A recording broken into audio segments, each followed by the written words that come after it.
now? Now I have it. There you go. Hello, everybody. You can already tell we are already having a train wreck. It's a good thing we do not record our pre-show talk. Yes, it's a very good thing. None of us would have jobs. So let's begin this happy little gathering now that we're all here. Thank God, all of you are here. I hate doing them alone, so I'm so happy that you all were here. Are we ready? Okay. Yeah. Okay. In 3, 2, 1.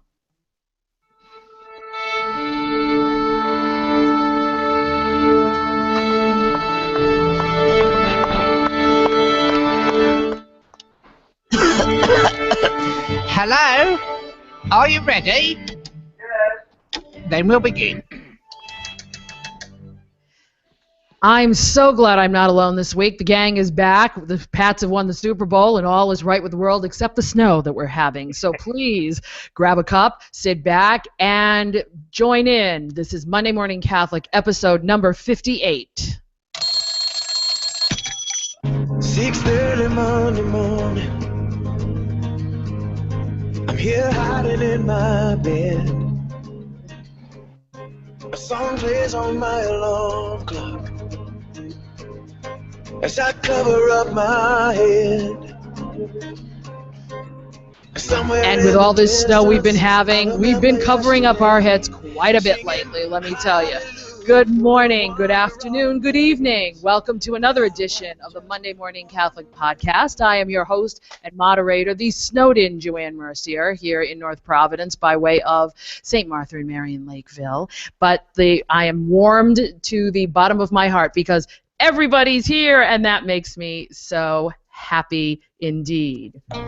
The gang is here, and we'll start with our retro man who's still in black and white and can't figure out why if you're watching this. That's Steve Romano, Our Lady of Mount Carmel in Bristol, Rhode Island. Good morning, Steve. How you doing? Good morning. I'm good. We just can't figure out why you're still black and white. No, I pushed a button somewhere. I don't know what happened. I don't know. We have a retro iPad, and that could be an oxymoron at this point. In the center square there, we have Nancy Smith, St. Teresa St. Christopher's in Tiverton, Rhode Island. Good morning, Nancy. How's it looking on your side of the world?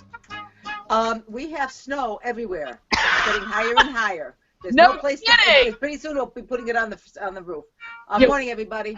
Yeah, we're not sure where we're going to put all this snow, but I know in North Providence, Linda Reed and I, although she's at St. Thomas in Providence, we're just about had it with this. The streets, everything. There's just no other place to put it. Good morning. How you doing? I'm doing okay if you like walking up to your knees in snow. Yeah. And as we record this, we're looking at another 12-plus inches of snow ending on Tuesday. And what the gang doesn't know is just as I was pushing buttons, I got a little, I get weather blurbs on my iPad that said Boston schools were going to be closed Monday and Tuesday. Oh, my gosh. Okay. I do know Providence is closed tomorrow. I saw that. Well, Providence is on Monday, but I'm waiting to see what they do on Tuesday because this is my week for what we do at the parish called Generations of Faith. And I have a Tuesday night, a Wednesday night, and a Friday night, and they're calling for snow again on Thursday. Yeah. So they're not calling for snow on Wednesday, which means I can have a rehearsal. Yes, at least you can have a rehearsal. Those of you who rehearse on Wednesdays, you're good. However, I may only have this thing on Wednesday because I don't know what's going to happen on Tuesday and Friday now. Yeah, really. And there's something like 65 pizzas hanging in the balance. Oh, geez. You know, I know. Our big issue with the church is trying to get funeral schedules so that people can bury their loved ones and be on the road safely to get there. We've been piggybacking and everything else, and we've got one Tuesday morning, and we'll see how that goes. Oh, wow. One Wednesday morning.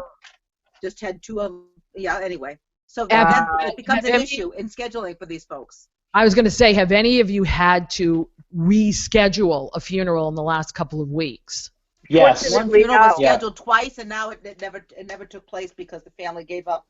Oh, I'm sorry. I don't know what they ultimately did. Yeah, I can understand.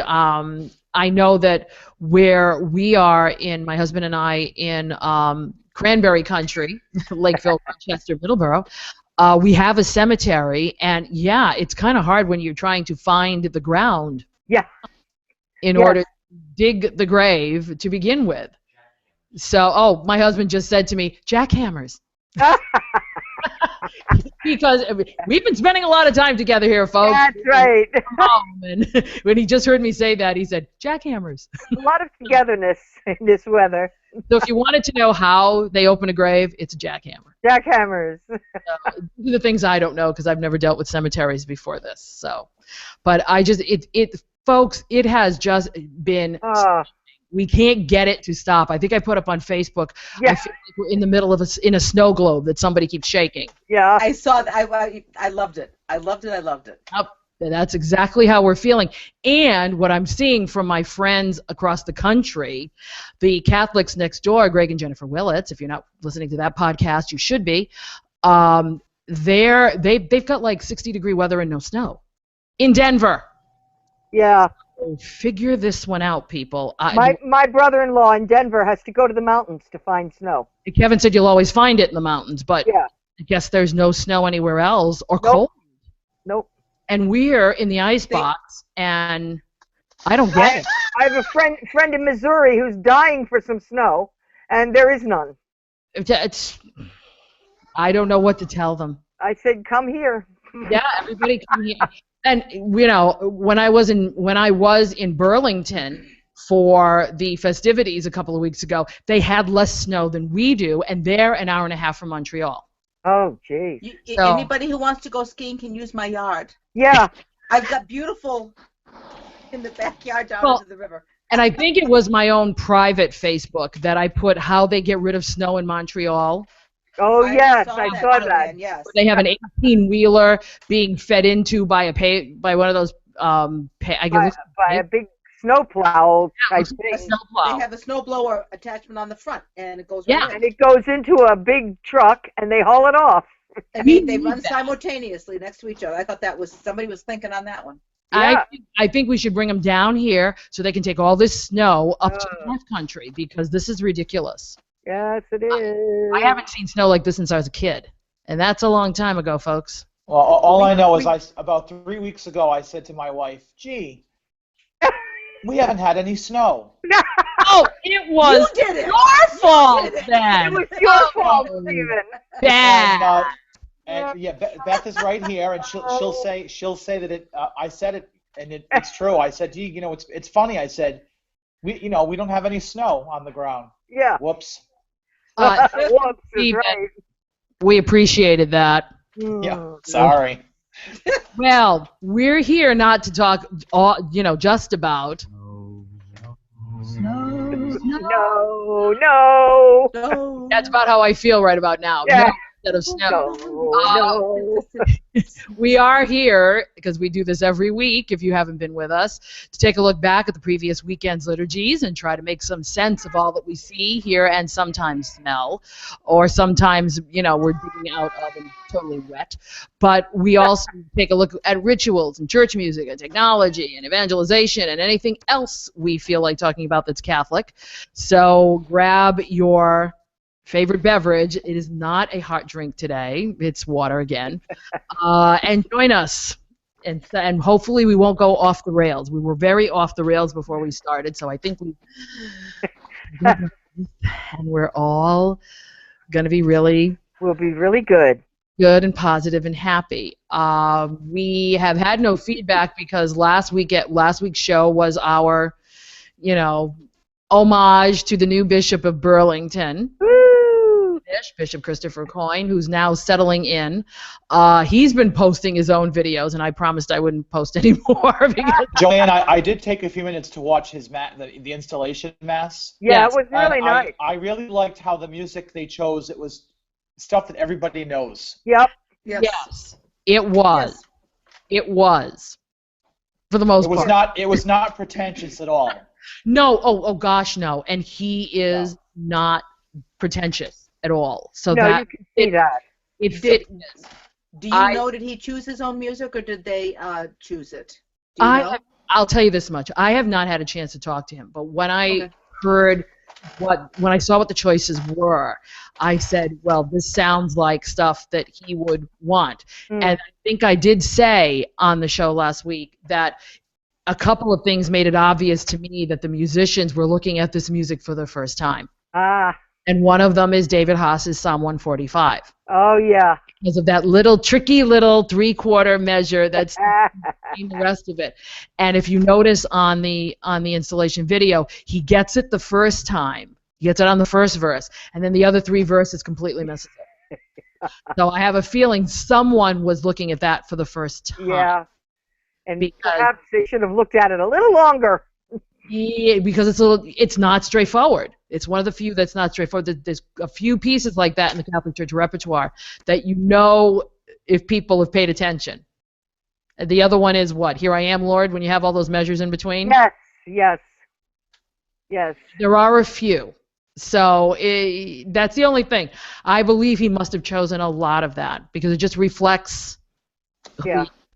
So, and he sang everything, which made me so happy. Yes. I didn't say that too many times.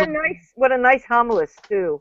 I love all his literary allusions, and really did a nice job. I was watching it during work and listening to it, I should say, and the phone rang, so I had to put the volume down. I'm going, son of a gun. Yeah. But either he posted or you posted. I got to read it at a later time. He also has the video. Phenomenal. He also has the video of it on his website, bishopcoin.org. So I would watch it just because of the way he has there were some things that he said that were not on script. Mm. Oh, okay. So just little things, but that's who he is. So I just thought the biggest thing of who he was when he started saying, "Want to take a picture?" Yeah. And they were all coming up to be introduced to him. It was very spontaneous. You could see that others did not think that was a very good thing. And I'm just sitting there going, hey, he's the bishop. That's right.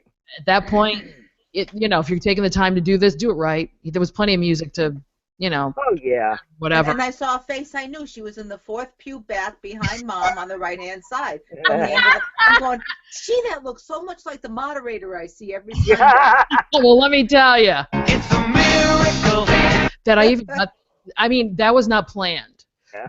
There were 3 seats, 3 pews on either side for family. The rest were guest seating up until the split in the nave.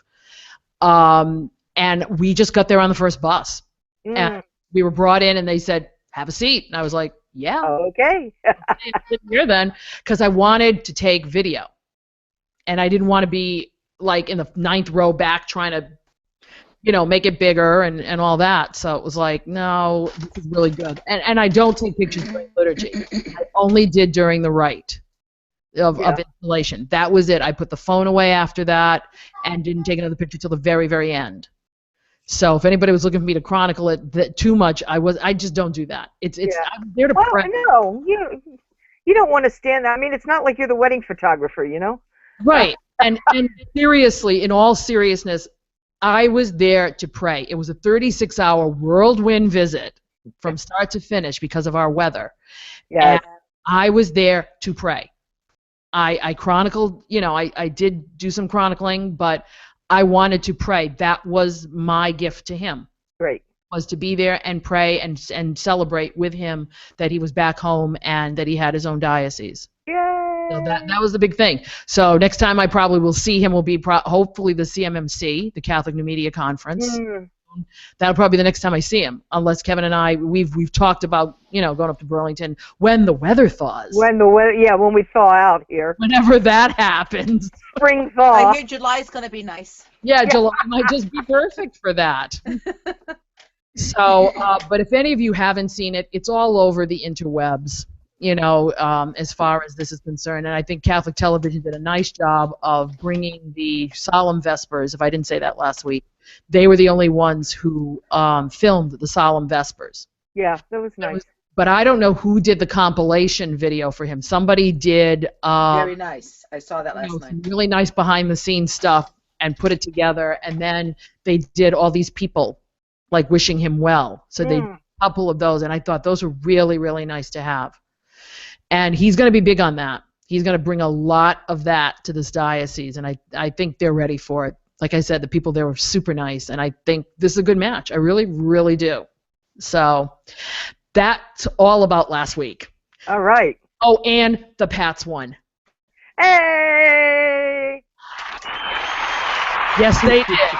We don't want to ever, ever, ever, ever again hear about any kind of gate. No more. No more gates. No more any of this kind of stuff. The Pats won fair and square, but I hate to say it, if that last play hadn't happened. Yeah. It was a nail biter, man. It was going to be 50-50. No, we would have been accused of doing something wrong if we'd won. Yeah. When that was so blatantly obvious, there was no way you should ever. Well, I mean, it was 50-50 whether they would have gotten the touchdown or not, is all I'm saying. Yeah, but I'm such a football, I don't know a lot about football, but I know you don't throw a pass on the 1 yard line. I know that. There was a mentality. Pete Carroll stands by his decision, so I like Pete Carroll. I respect him immensely. And I respect most of the Seahawks, and so I'm not going to say anything more. I know nothing about football, so I'm not saying anything. Be careful. Off the rails already. And I went to the Super Bowl party, but I just went for the food. That's just all right, for the Steve. food, huh? That's what I go for. Actually, Beth and I, it was getting late, and Beth had to work the next day, so we left, and in the span of leaving my in-laws, at the party and coming home, I think when it went to the Patriots' favor, that was a good thing. Yeah. Well, and I was very disappointed in the commercials this year. Talk about some Debbie Downers. I did. But there was a few that were really funny. Oh yeah, but usually there's like a lot of them. But I mean, entertaining. They were serious this year. Some were usually they're entertaining. These were like. I probably should have mentioned this one, but did you see the one? I think it was the Fiat commercial with the Viagra pill. Oh, did you see that? Good Lord. Oh, I didn't see it during the Super Bowl. I saw it online. Yes, that was like. Couldn't figure out what they were advertising. It took until the end of the commercial. Beth really wants a Fiat for her next car, and I keep telling her no because they're too small. And now Fiat's come out with this little SUV thing, if you will. Yes. It looks like so. Yeah. Yeah, that was an interesting, but it was done well. It was not distasteful. The downer was the nationwide, and at the end it was like everybody's just looking at it. Nobody had a word to say. It was just so serious. It was, but what bothered me about it was, so the answer is make sure you have your kids insured so that you can collect on them if they die. That's how I felt when I saw the end of that. I was like, why would you put that on a Super Bowl ad? Why would you spend all that money? But the answer is because they could. Yeah, I'll agree with that, because they could. But that's the same. I never realized how much money we're talking about those ads. It's ridiculous. It's like I think it was like $6.5 million. I think it was a little lower than that, but it is. It's I heard 4.5, but we're talking significance anyway. Yeah. Once you get to the $1 million mark. Somebody said that, I guess it was that lock something commercial, those people with the fanny packs, that they had spent their entire advertising budget for the year on that commercial alone. Oh, God. Wow. Because they knew they'd reach the most amount of people in that amount of time. Wow. So I think that's incredibly stupid. Yeah. Well, we'll see how they make out. Maybe it'll pay off for them. I kind of hope so. Well, let's see what pays off for us, because we have to get into the business of at hand. So if you don't want us talking like this in the beginning and want us to share some of what your opinions are about things, then you need to send us feedback. Did you like how I worked that in? You need to send us feedback. So please, we take feedback at mondaymorningcatholic@gmail.com. You can also post it on our Facebook page, facebook.com/mondaymorningcatholic. If you go to our website, which has some very lovely things, it's getting better every day, that I can actually play with it, mondaymorningcatholic.net, we have comment boxes that you can use. Of course, they're moderated, sorry. Or you can call us on that feedback line that gets very rarely used, 774-955-0659. I shouldn't say that because a few people have called. All right. We'd like to have a few more people call. So please, 774-955-0659. So let's get started with what we're really here to do today. Do you hear what I hear? Do you hear what I hear for the 5th Sunday in Ordinary Time? Ooh, only one more until... One more. No, not that bad. It's just panic, that's all. And we do all hear the same readings every week, unless folks are doing a few other different things, and they could be. But of course, our homilies are all a little different, or a lot different sometimes. As in the case of Linda, who actually has 2.5 homilies today. Past weekend, our pastor has been away, so there's been a different priest for every Mass. So this is a rough one. We had some really interesting readings this week. We got to hear from Job. Job. Not Job, or Joe. Job. Job. In the 7th chapter of Job, I love it when the first reading starts with, "Is not man's life on earth a drudgery?" Yes. And ends with, "I shall never see happiness." Yes, again. Thank you so much for coming to Jesus. The word of the Lord. But, woe is Job. And I think Job really reflects all of us at one time or another. I saw one of our colleagues posted last night, Job needs an antidepressant. Yes. Exactly. And he's the original manic depressant, yes? Yeah. Apparently he had a lot to be depressed about. Apparently. But it's how he handled it is why the book of Job is valuable to us, because we all go through this at one time or another, or forever. Some of us are just perpetual that way. Perpetual, yes. Especially. But I like to hear from Job every once in a while because it keeps me grounded. Because he had it way worse than me. Oh my, yes. Yeah, he's had it way worse than me. Psalm 147 was today's proper psalm. Praise the Lord who heals the brokenhearted. What did we all do today, gang? You're musicians. How did we run that gamut? Psalm 147, Salite. I figured it was Salite. Yeah. Cry of the poor. I pulled in Cry of the Poor. Okay. All right. Steve? I was naughty. We did shelter. Hail, Holy Queen. No. Oh, no. What'd you do, Steve? Oh boy, we did. You're off the rails. Just saying. How naughty were you? I didn't sleep well last night. I'm tired, giddy right now. Oh, we did shelter. We did shelter me, oh God. Wow. Psalm what? It's Psalm. Well, it's a mix of 3 different psalms. Oh, geez, you were naughty. Yeah. Okay. Yeah, I was very naughty. But don't worry, I lit about 4 candles after Mass, so. Yeah. Well, thank you. We appreciate that. Okay. Moving on to the second reading. We're still in 1 Corinthians. We're up to the 9th chapter. And it's Paul trying to make up for what he said last week about married people. Yes. Which I wish we had been here because I really, really wanted to get into that reading. What a reading. It's better to be unmarried. I hate that. I'm sorry. I know. Drives me nuts. But Angela Selena, who is Inspired Angela online, she did a wonderful job unpacking that a little bit. So if you want to check her out, I don't want to give the wrong address, so I will put it in our honorable mention this week. Go check it, or it's on our Facebook page because I did put it on the Facebook page last week. She did a wonderful job with that. But we're into the 9th chapter in Corinthians, where I've made myself a slave to all for the sake of the gospel. So he's trying to justify, after he said all that, to say, but I'm just a slave. Yeah, right. And also something about he doesn't charge for it. Yes.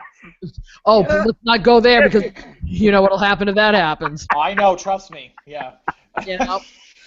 Yeah, we don't want to go down that road, do we? I think it was. I think the correct wording is I offer it free of charge, right? Yes. Is that what it Oh, said? no, Yeah. no. We're not going to. No. No?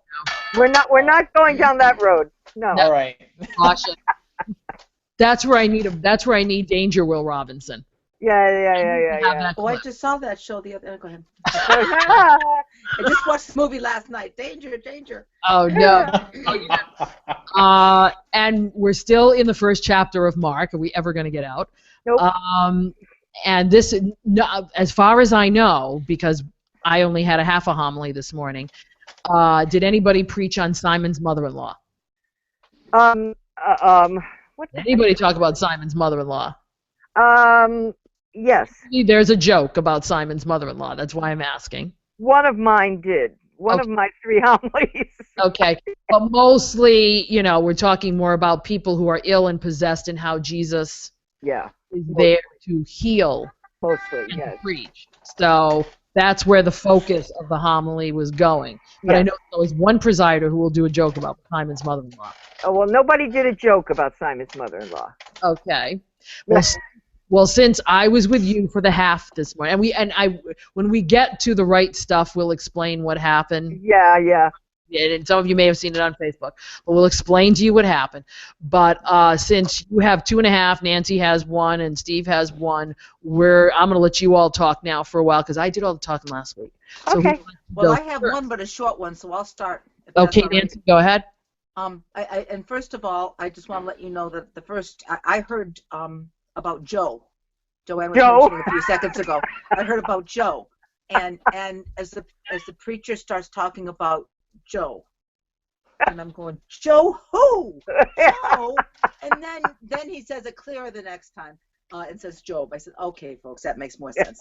And, he wasn't doing that on purpose. He was just no, folks, he absolutely was not. I have hearing aids, and sometimes if the last syllable isn't as clear, maybe it's clear to most people, but it might not be clear to me. So I lost that last little. Job. We had a popping this morning, and one of our honest to God, anyway.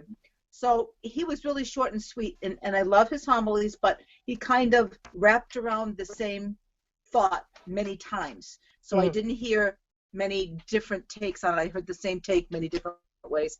And his basic take was that Job was in a bad way. He was a depressed man. You know, as Joanne just said, we all reach those times in our lives and that type of thing. And the bottom line for all of us is our hope is in the Lord.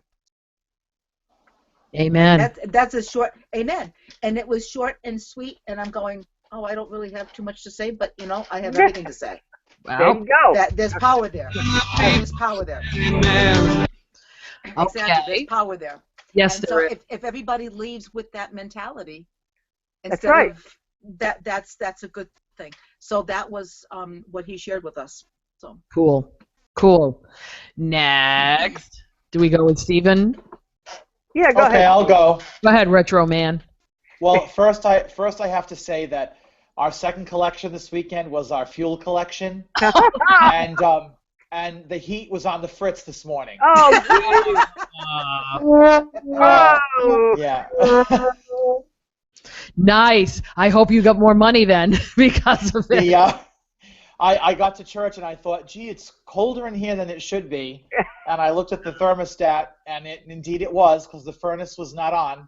Ooh. So during our first Mass, we had the local oil company come over and get the furnace back to life again. But I just thought it was ironic that this weekend it was a collection for the fuel, and there was no fuel being used.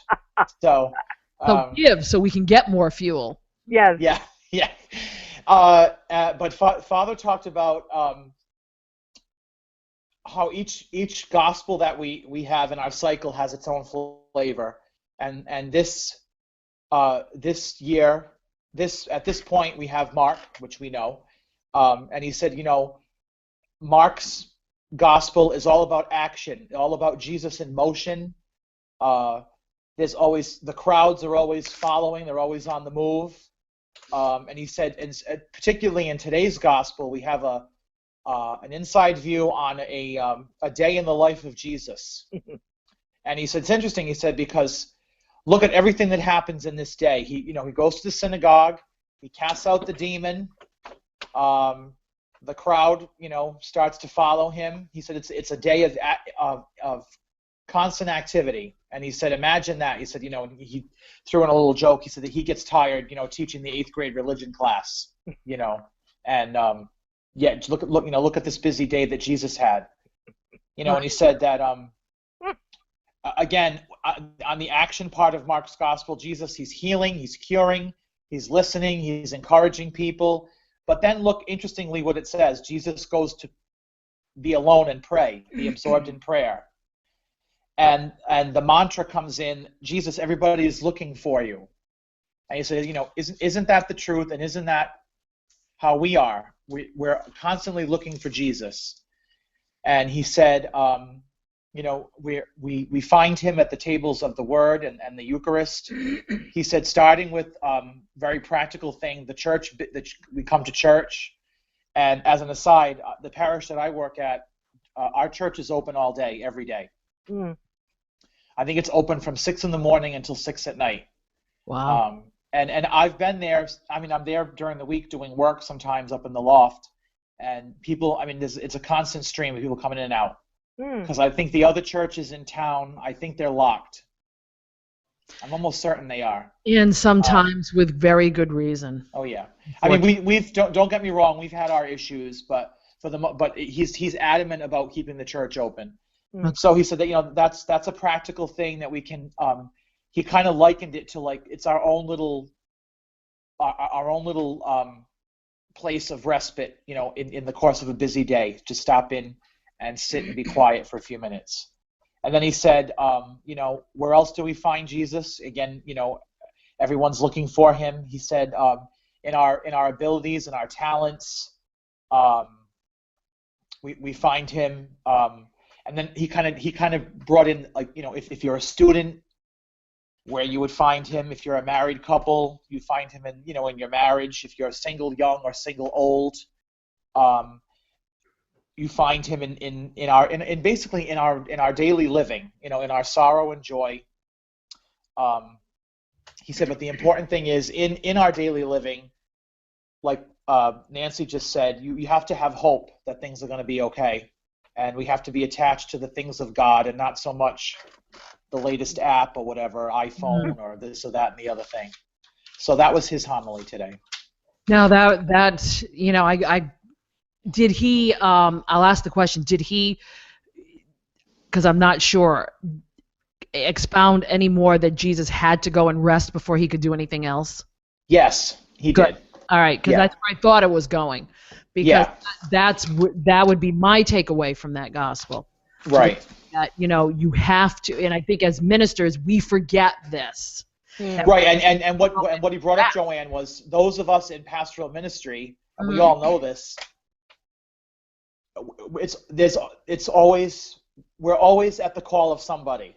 Yep, exactly. So he said, so he expounded on that it's important. I think that's why he brought up that the church was open for quiet time. Yep.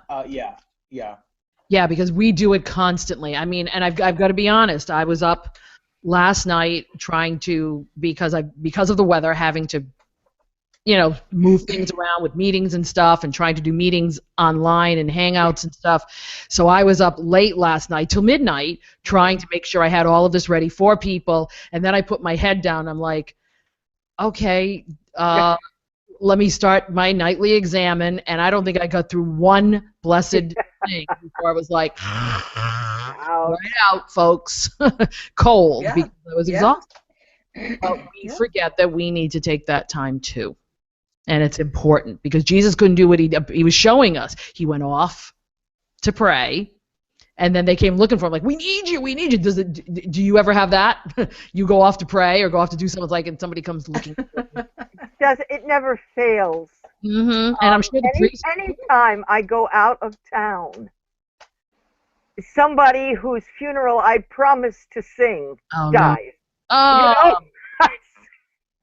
I mean, really, I have had more near misses with these things. It's just, and it gets to the point where you just hate to go out of town. Yeah. Because, you know, to try and cover things is just so difficult. Well, I think it's all of us too. All of us need to do what the scriptures say, to rest in the Lord. Yeah, well, we try. We try. So, of the 2.5 homilies, Linda, did anybody go down that road too? Yes, well, 2.5. First of all, the half a homily. I'm going to explain about the half a homily, okay? Okay, let's go into it. There were some wires crossed at the parish, and the priest that was supposed to come to say our 10:30 Mass was not aware that he was supposed to come and say our 10:30 Mass.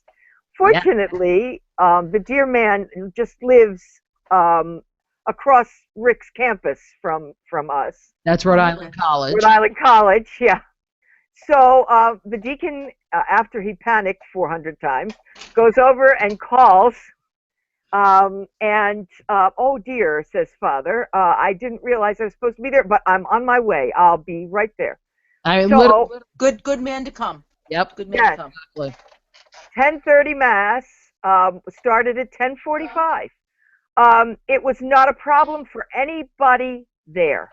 You were good. Everybody sat and chatted. They took the babies. They walked them around in the back chapel. You know, it was like they took the kids out for the liturgy of the word before Mass started. Out for the liturgy of the word. Okay. It was no problem. Good. And finally, at 10:45, Father Smith arrived, threw on a chasuble, and we began. So he said he wasn't going to burden us with a big, long homily. Besides, he had left it at the last parish. He had said. Besides, he left it at the last parish where he had done Mass. Very cute. Here's what the half homily was. It sounds very much like Stephen's homily, okay? He centered in on everybody is looking for you. And Jesus being off by himself, bless you. He said, yes, everybody is looking for Jesus, and isn't that why we are all here this morning? We're all here to look for Jesus and finding him to bring the Lord to everyone else. He said Jesus didn't tarry in one spot. Oh, wait a minute. I'm getting the homilies mixed up now. What happened? Did he say that, Joey? I don't remember that word phrase. All right, maybe not. Maybe that was Mark Knowles' homily. Anyway, you poor thing. We're all here to find the Lord, and as Father Zeno said, we find the Lord here at the table of the Eucharist, and in this assembly, and so aren't we glad we're all here? And that was my half a homily. Yeah, he did a really nice job, but he did also say, you know, there are certain phrases in Scripture. Oh yes, he did go over that he was pondering when he was trying to decide whether or not to become a priest. Yes. And this was the third of the 3 that he gave us. Yes. Wow. That Jesus had to go off. Had to go off in prayer. On his own and pray. Yeah. That's what he was. That's the part of it. So the other one was, "Come follow me, and I will make you fishers of men and women." Of people. Yes. Us. Yes. Oh, let's. It's okay. Yes. Well, let's just roll that back. Okay, so back to now. You had 2 more. So, back to the 8:30 Mass. We had a Dominican come.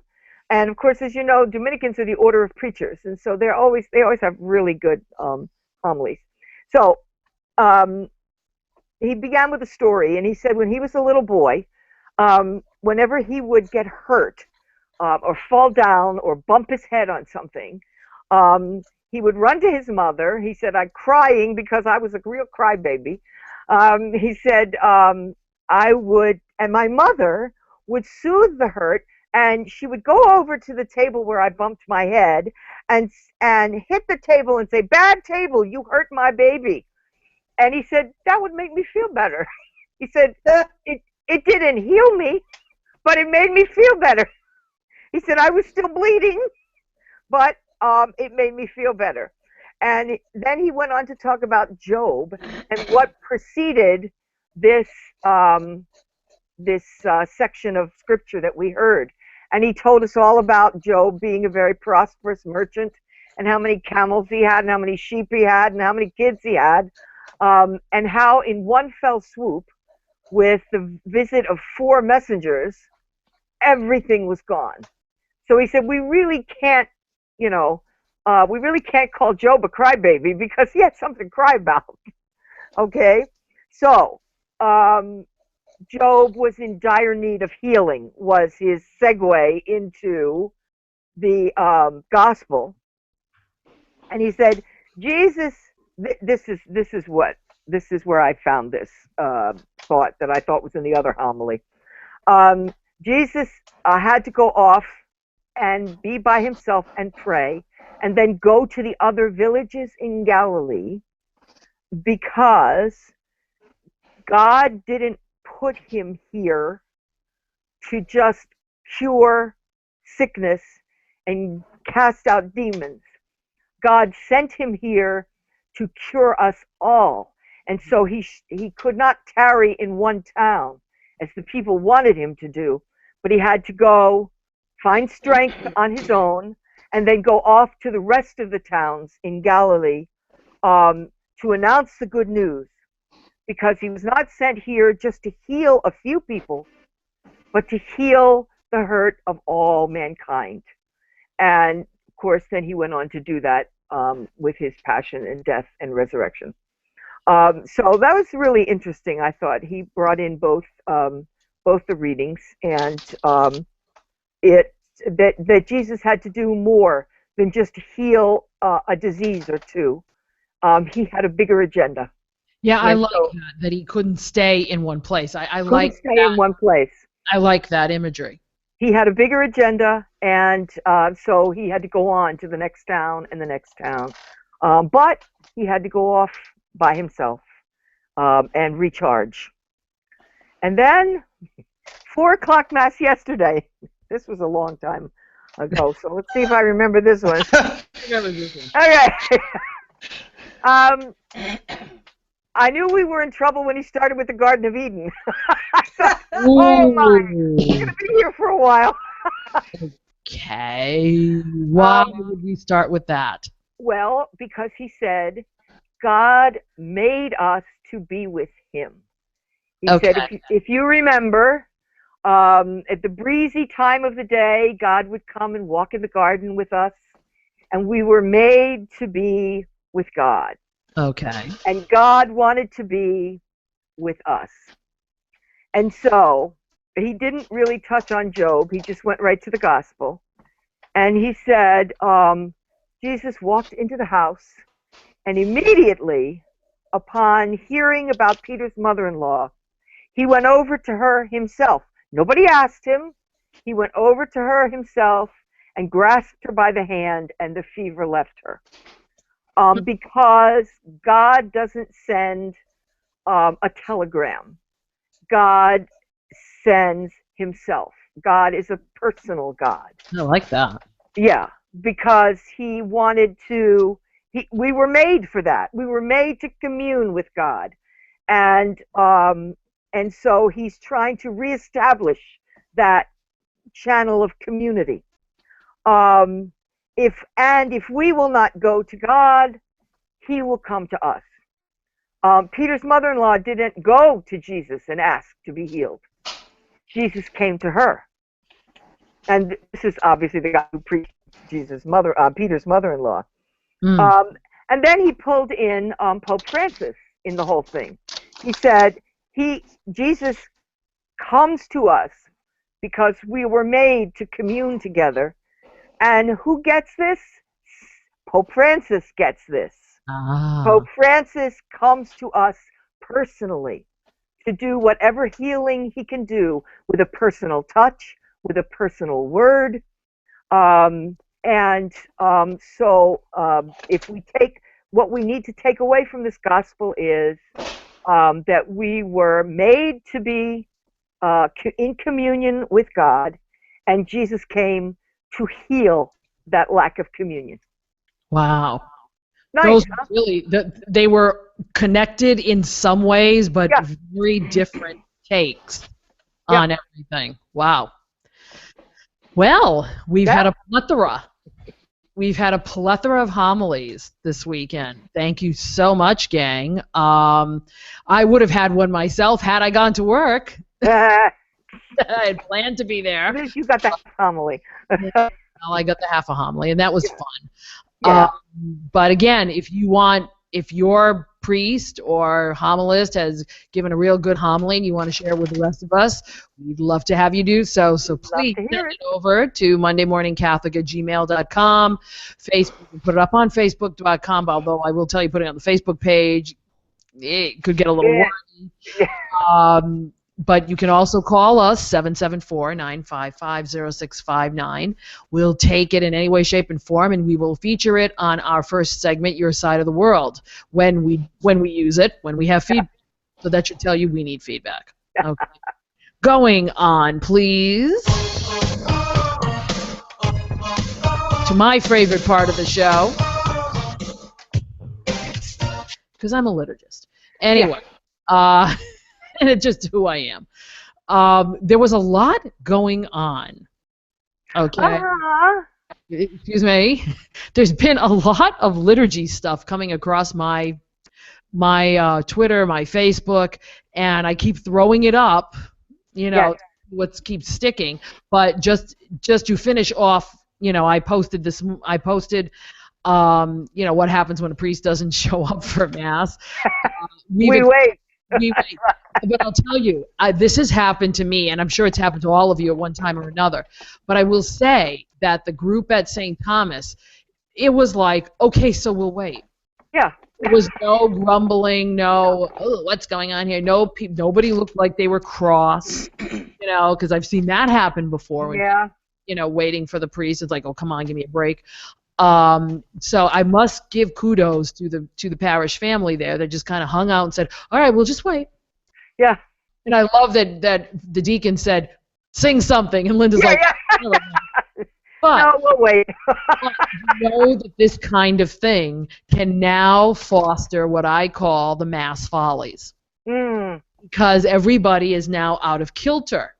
You know, you haven't started on time. You do understand you want to get people out of there, but you do want to spend your time with the Lord. So all of a sudden, everybody starts to get like really nervous.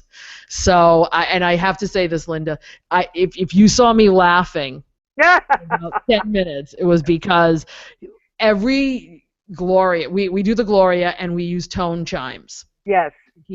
To keep our tone, which is really nice. That we're doing the Lee chanted one right now, which is really nice, and we like that one. But because of everything this morning, Linda took the tone. I hit the mic. Hit the microphone with it, which made me giggle, which made your son giggle, because he's watching me. I'm trying not to. And I'm trying not to giggle because it's like, you big doofus. I know. And I was just waiting for the follies. Yeah. And yeah, we had a few things happen, you know, in different little places, but it was, you know, for the most part. For one thing, the woman that usually stands next to me was not there this morning. Right. So the woman who was standing next to me was standing closer than usual. So I was afraid to go too far over with the bell. Right. So all of a sudden you're boing.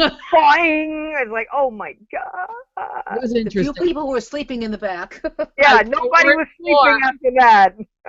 But you know, you could tell that the pace of the Mass was going to pick up because Father felt that people had been waiting long enough, so I could feel his energy wanting to move it quickly. Yeah. And the rest of us are like, you don't have to. We're good. No, he was fine. Yeah, he was. And he has such a charming Irish brogue. Oh, he is. And it is a charming Irish brogue. Yes, it is. For many, many years, he's one of our senior priests, and he's a very lovely man. So it was a lovely treat to have him sub for our pastor this morning. But we've also had all these other crazy things liturgically coming through the pipe, and we're still talking about priests banning altar girls. And now this particularly is, well, I don't know if it's disturbing for me or what, because I happen to know of this priest in San Francisco that's doing it. And he was in Modesto, California, where my Mormon friend lives. And now my Mormon friend is very ecumenical. So she is she has a lot of Catholic, she's a music teacher and has a lot of Catholic students. So she's gotten to know a lot about Catholicism in the last 15 years between me and them. And she likes this priest, and she's met him, and she thinks he's a great guy, and she's always told me about him, and I've read his stuff, and he seems like he's a wicked guy. And his reasoning for this can seem very solid, and I read it. But I hate to tell you, I'm still sitting there shaking my head going, what is his reasoning? He feels that at this point in time that the boys need to have almost like a safe place without the girls, and please. Yeah, I know. That doesn't hold any water. I'm sorry. And but again, I'm going to play devil's advocate here, and you all know, all of you out there and all of you down there who've known me for many, many years, you know I don't ascribe to this stuff. Right. But I can understand what he's trying to do, because right now, if you do look at the balance of servers in any particular parish, you are going to find more girls. Now, not so much at St. Thomas, because I've seen balance there. We have a good balance. But I go to Rochester, I go to my collaborative, and I see a few more girls. And when I was down at St. Teresa's, it was leaning on the side of more girls, at one point. I will say one thing, not to upset anybody anymore, but at my parish, you don't have girls. No, we do, but the girls serve with the girls, and the boys serve with the boys. You know what? Even I don't mind that. Look, at least the girls. As long as they can serve. Right, exactly. That's my point. It just strikes me funny that they don't mix. Yeah. Well, the argument for it can be an argument, but what your pastor does, Steve, is, I think, the best compromise possible. If you're going to take that argument, is to, still let the girls serve, but they serve with other girls, because there is no reason anymore, at least in 1990 when all that came out, there's no reason anymore that girls cannot serve in this capacity. Right. So if we take them out of the mix totally, we're sending a mixed message. I'd rather see them serve like that in a segregated way, which I don't particularly ascribe either, but can understand more than not having them serve at all. So, yeah, I'm running down the middle of the road here, yet I don't agree. The first time I've read anything by this particular priest, and I said, man, I don't agree with you. No. I just don't agree with you. I'm sorry. And it has nothing to do with being a woman. It has to do with the way the church has said this is no longer a minor order, and it is a service to the altar that is open to both male and female. But and maybe I'm very naive in what I'm going to say, and if I am, forgive me, everybody. Oh, you're never naive. But if you're looking at a young man who potentially is going to look to the priesthood in his future and is dogged by having to serve with a female, if that bothers him, then maybe the future that he's envisioning isn't the future for him. Maybe not.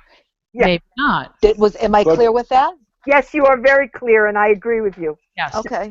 No. You're correct. You're correct. But it's just that this is not going to go away anytime soon. So we're just there. It's not going to go away. Look at it this way, all right? What if somebody decided there shouldn't be women music directors? And don't laugh, that may happen. I'm saying, what if somebody decided that? 3/4 of the churches would have. How would you feel about that? 3/4 of the churches wouldn't have music, so that's why it'll never happen. Hey. You know? Because I we don't think have to- serving is any different. No, I agree. I totally agree. It's just because it used to be connected to minor orders. That's all. And it's not anymore. Not anymore. That's what I keep saying. But So there's no reason why women can't serve at the altar. right, exactly. Exactly. There's a whole bunch of other things that we've been doing liturgically that I don't want to get, I think we're going to have to push off to next week because we're running, I'm trying to keep us in. Running long. Yeah, we're running long, and so we're going to push those off to next week. So we're going to, but please look them up on our Facebook page. We have 8 myths about church music, speaking of which. We have 5 ways churches can discourage guests, which I thought was extremely funny to go along with the top 10 excuses folks give for not going to church. You're in my seat. You're in my seat. Massive. Yeah. So boring. That kind of stuff. Take a look at those, folks. We'd love to have your input on it, and we will discuss them next week. We're going to move on right now to... What's the buzz? Catholics and news and pop culture for this past week, and for the last couple of weeks, I've been trying to get this on our docket, and we've given it up because of other things. But there is something going to be happening now in Lent. If you haven't seen it in social media, it's coming out of lifeteen.com, and it's called #ShareJesus. And what it's going to be is short daily videos that are created to be shared. Okay, now a lot of people on Facebook and on Twitter, they see something funny, they share it with their friends. What these folks are asking us to do as Catholics, and it's a social media project, so you can do it on Facebook, Twitter, Instagram, Pinterest, whatever, is to, when these videos come up, and they're all based on the Sunday Gospels, to share them with everybody. Now, you're going to need to tell your people who aren't Catholic, probably, just a disclaimer. I'm going to be doing this. Yeah, grin and bear it. Either grin and bear it or stop following me for Lent. Yeah. But I'm going to do this, and I'm going to tell my family on my own Facebook page that I am doing this as well, my family and friends. How do you get these videos? I signed up for it. I have not yet seen, anything come through. They've sent 1 or 2 emails. So you need to go to redeemedonline.com. Redeemed. Yes, redeemedonline.com to enter your name and email address. They're not going to spam you. They're a Catholic group. Okay, they're not going to do anything crazy. Okay. But you can see... Well, the thing is, I already signed up for Father Barron's Lenten things. So I'm just wondering how many things I can read for Lent. Well, it's not. This isn't much. I mean, this is something to watch, okay? And it's supposed to be a short video starting on Ash Wednesday, and they're going to have over 20 different presenters. So you're going to see Mark Hart, you're going to see Father Leo Patalinghug, Father Mike Schmidt, Leah Darrow, and just about everybody else. They are probably geared to the more younger people in our crowd. Okay. Because I know some of those people from the Chosen confirmation program that I use. So I know some of those folks. And these videos, if they're anything like that series, are very short and make a big impact. Good. Quick. Okay. So, and they're meant to be shared. So the more Catholics who do this, we can get it trending. Okay. And that's a good thing, because that means people will look at it if it's trending. So yeah. You need to go again to redeemedonline.com. I'll put it up on our honorable mention. Okay. I just did it. Okay, it's that easy, that quick, and start getting them on Ash Wednesday.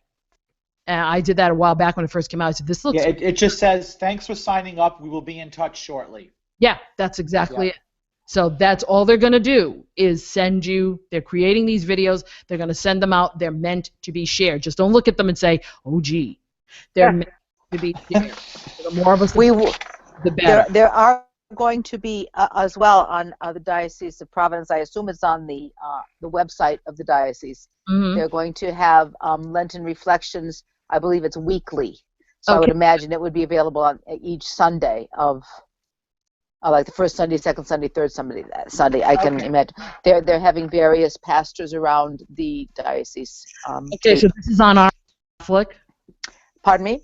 This is on our Catholic, or is it on the Diocese of Providence site? the person that came out to tape was from the diocese, so I can't. You don't know if it's you don't know if it's. I don't know, but I can find out. Please do, because I'd like to put it up on the honorable mention. And the other thing that happened this week was the announcement that Pope Francis, when he arrives here in September, is going to address a joint session of Congress. Yay!